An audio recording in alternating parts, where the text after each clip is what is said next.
ত্যাগের মহিমা ও বিশ্ব শান্তির বার্তায় উদযাপন হচ্ছে বড়দিন। সকালে এই প্রত্যয়ে গির্জায় গির্জায় হয়েছে বিশেষ প্রার্থনা। পরে পরমত সহিষ্ণু সমাজ করার প্রত্যাশা জানান খ্রিস্টান ধর্মাবলম্বীরা। এপিটাফে দাঁড়িয়ে স্বজনদেরও স্মরণ করেন অনেকে। আজকের দিনে বেথেলহেমে জন্ম নিয়েছিলেন মহান যিশু। খ্রিস্টানদের বিশ্বাস, মানবজাতিকে সত্য ও ন্যায়ের পথ দেখাতে পৃথিবীতে তাঁর আবির্ভাব। সে কারণেই দিনটি তাদের কাছে পবিত্র ও বড় দিন হিসেবে এর উদযাপন। সারা বিশ্বের মতোই তাই গির্জায় গির্জায় প্রার্থনা, আর তাতে ছিল ত্যাগের মহিমা ও বিশ্ব শান্তির আবাহন। তেজগাঁও ধর্মপল্লীতে বুধবার সকাল ৯টা থেকে 10টা পর্যন্ত চলে এই প্রার্থনা ও আরাধনা সঙ্গীত। এই পরিবর্তিত অবস্থার মধ্য দিয়ে যেন আমরা আগামীতে একটা ভালো কিছু পেতে পারি, একটা স্থিতিশীল, গণতান্ত্রিক, দুর্নীতিমুক্ত সমাজ আমরা পেতে পারি, যার মধ্য দিয়ে আমাদের এই বাংলাদেশের যে উত্তরণ, এগিয়ে যাওয়ার যে পদক্ষেপ, সেগুলো যেন আমরা লাভ করতে পারি। প্রার্থনা শেষে বড়দিন উদযাপনে মাতে আগতরা। এ সময় জানান পরমত সহিষ্ণুতার ভিত্তিতে সমাজ গড়ার প্রত্যাশা। সবকিছু যেন স্বাভাবিক হয়, সবাই যেন শান্তিপূর্ণভাবে এই দেশে বাস করতে পারি এবং পুরো পৃথিবীতেই সবাই যেন শান্তিপূর্ণভাবে বাস করতে পারি। এই প্রার্থনা করছি যেন সবাই আমরা মিলেমিশে থাকতে পারি। আমাদের এখানে পুলিশ বাহিনী আছে, র্যাব আছে এবং আমরা সবাই খুব সেফ ফিল করছি। কোনো ধরনের ভয়ভীতি কাজ করছে না। শত নির্যাতনেও মহান যীশুখ্রিস্ট ক্ষমা ও মমতার শিক্ষা দিয়ে গেছেন জানিয়ে সে বার্তা নিয়ে দিনটি পালনের কথা জানান গির্জায় আগতরা। প্রথমে তো আসলাম গির্জায়, এটার পর হচ্ছে বোন বান্ধবীরা মিলে আমরা দেখি একটু ঘুরবো বাইরে, তারপর হচ্ছে রেস্টুরেন্টে গিয়ে খাওয়া দাওয়া করবো। বাড়িতে তো যাওয়া হচ্ছে না, মন তো খারাপ লাগছে একটু, কিন্তু এখানে এতজন মানুষ দেখে ভালো লাগছে। আত্মীয় স্বজন বন্ধু বান্ধবদের বাসায় হচ্ছে ভিজিট করি এবং এই দিনটা আসলে আত্মীয় স্বজনদের সাথেই বেশি আমরা কাটাই।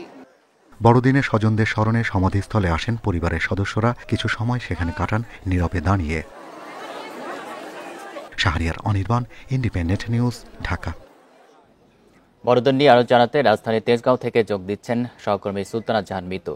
মিতু, তেজগাঁওতে কোন জায়গায় আপনি রয়েছেন, সেখানে বড়দিনের আয়োজন সম্পর্কে জানাবেন, আর ভক্ত দর্শনার্থীদের উপস্থিতি কেমন দেখতে পাচ্ছেন?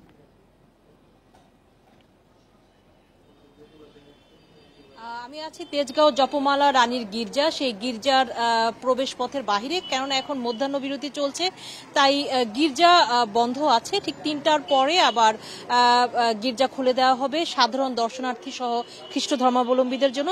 তবে এখনো যেহেতু আজকে বড়দিন, তাই উৎসবের কোনো বিরতি হয় না। এই সময়টা অনেকে গির্জার বাইরে অপেক্ষা করছেন। 3টায় গির্জা খোলার পরপরই তারা সেখানে প্রবেশ করবেন এবং একে অপরের সাথে দেখা করবেন বা সৌহার্দ্য সম্প্রীতিতে মেতে উঠবেন। এখানে তেজগাঁও এই জপমালা রানী গির্জার বাইরেও আসলে একটি মেলার মতো আবহ তৈরি হয়েছে। এখানে অনেক ধরনের বাহারি পণ্যের স্টল বসেছে এবং সেসব স্টলগুলোতে যারা বড়দিন উদযাপন করছেন তারা যেমন এসছেন, এছাড়া সব ধর্মের মানুষ, সকল সম্প্রদায়ের মানুষই আসলে এই বিষয়গুলো উপভোগ করছেন এবং তারা এখানে কেনাকাটা করছেন, দেখছেন, ঘুরছেন। শিশুরাও এসেছে বড়দের সাথে। একটি বিষয়, বাংলাদেশ ধর্মীয় সম্প্রীতির দেশ, তাই এখানে যে কোনো উৎসব, ঈদ, দুর্গাপূজা বা বড়দিন, সকল উৎসবেই সকল সম্প্রদায়ের মানুষ স্বতঃস্ফূর্তভাবে অংশগ্রহণ করে। তারই প্রতিরূপ আমরা প্রতি বছরের মতো এবারও দেখতে পাচ্ছি। কোনো ধরনের ব্যতিক্রম নেই এবং নিরাপত্তা নিয়ে একটি আশঙ্কার কথা বলা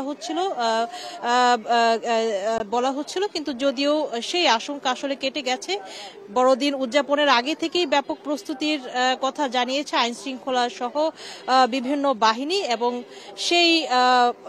সেই আশ্বাসে আস্থা রেখে কিন্তু এসেছেন দর্শনার্থী সহ খ্রিস্ট ধর্মাবলম্বীরা।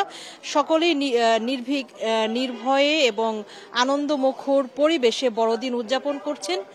তেমন একটি আবহ আমরা এখানে দেখছি। এখন হয়তো ভিড় কিছুটা কম, তবে দুপুরের খাবারের বিরতির পর আবার ভিড় জমে উঠবে বলে আশা করা হচ্ছে। এখানে অনেকের সাথে কথা বলেছিলাম, তারাও আসলে তেমনটি বলছিল।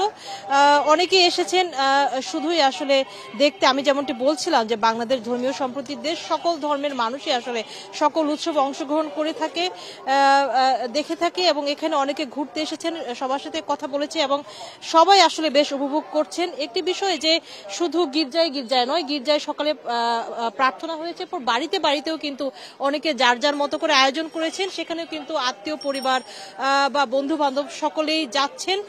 সেই সাথে 5 তারকা হোটেলগুলোতেও বিভিন্ন আয়োজন রয়েছে, সবাই যার যার সাধ্য মতো বিভিন্ন জায়গায় যাচ্ছেন। এই ছিল এখন পর্যন্ত সবশেষ রাজধানীর বড়দিনের আয়োজন নিয়ে। তেজগাঁও থেকে জানাচ্ছিলেন সহকর্মী সুলতানা জাহান মিতু।